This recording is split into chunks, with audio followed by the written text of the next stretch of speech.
Mẹ ơi mẹ, mẹ cho con đi chơi đi mẹ, con muốn đi chơi quá à. Nè, con đi chơi như vậy á thì ở nhà ai chăm sóc cho bà? Con còn nhỏ phải ở nhà lo chăm sóc cho bà chứ.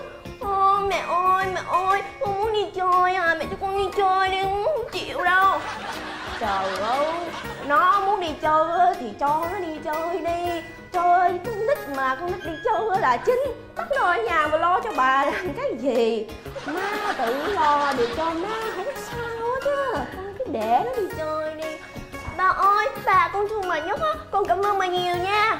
Đó nè, con thấy là bà thương con chưa? Bởi vậy phải biết hiếu thảo thương bà nghe chưa? Dạ đúng rồi, con thương bà nhất. Nhưng bây giờ con sẽ hát tặng bà một bài nha bà nha. Bài hát mà con rất là hay hát cho bà nghe đó.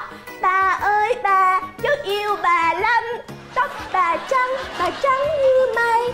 Cháu yêu bà, cháu nắm bàn tay. Nhưng cháu ghi lời cháu thấy bà vui. Trời ơi, thấy con nhỏ